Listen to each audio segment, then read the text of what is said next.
Hello, ಹಾ ಎಲ್ಲೋ ನಂದ್ 2,000 ಕೊಡ್ತೀನಿ ಅಂತ ಮೊನ್ನೆ ಇಸ್ಕೊಂಡು ಹೋಗ್ಬಿಟ್ಟು ಇನ್ನೂ ಕೊಟ್ಟಿಲ್ಲ. ಕೊಡ್ತೀನಿ ಮಚ್ಚ.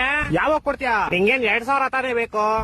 ನಾನು ಕ್ವಶನ್ ಕೇಳ್ತೀನಿ, ಅದಕ್ಕೆ ಕರೆಕ್ಟ್ ಆಗಿ ಆನ್ಸರ್ ಕೊಟ್ಬಿಡು. 2,000 ಅಲ್ಲ, ನಾನು ನಿಂಗೆ 5,000 ಕೊಡ್ತೀನಿ. 5,000? ಹಾ ಸರಿ ಕೇಳ, ಅದ್ ಏನ್ ಕೇಳ್ತೀಯ ಕೇಳ. ಒಬ್ಬ ಅಪ್ಪ ಮನೆಗ್ ಬಂದಿ ಅವ್ರ ಮಗಂಗೆ ನಾಯಿ ಹೊಡೆದಂಗ್ ಹೊಡಿತಾನೆ. ಯಾಕಂದ್ರೆ ಅವ್ನ್ ಕುಡ್ದಿದ್ದ. ಇವಾಗ ಇದರಲ್ಲಿ ಕುಡ್ದಿದ್ ಯಾರು ಹೇಳು?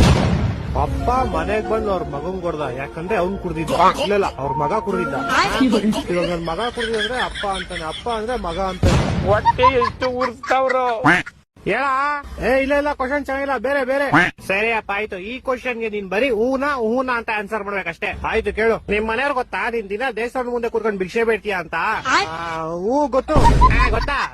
ಇಲ್ಲ ಗೊತ್ತಿಲ್ಲ. ನಿಮ್ ಮನೇಲಿ ಗೊತ್ತಿಲ್ವಾ ನೀನ್ ಭಿಕ್ಷೆ ಬೇಡೋದು? ಒಂದೊಂದಲ್ಲ ಅದೆಲ್ಲ ಗೊತ್ತಿಲ್ಲ ನಂಗೆ. 2,000 ಹಿಂಗ್ ಕೊಡ್ತೀಯ ಕೊಡಲ್ವಾ? ಅಷ್ಟೇ ಸಾಕು. ಸರಿ ಆಯ್ತು, ಇದೊಂದು ಫೈನಲ್ ಕ್ವಶನ್ ಕೇಳಿಸ್ಕೊ. ಇದಕ್ಕೆ ನೀನ್ ಆನ್ಸರ್ ಹೇಳಿದ್ರೆ ನಿನ್ ಕಾಸು ನಿಂಗೆ ಸಿಕ್ದಂಗೆ.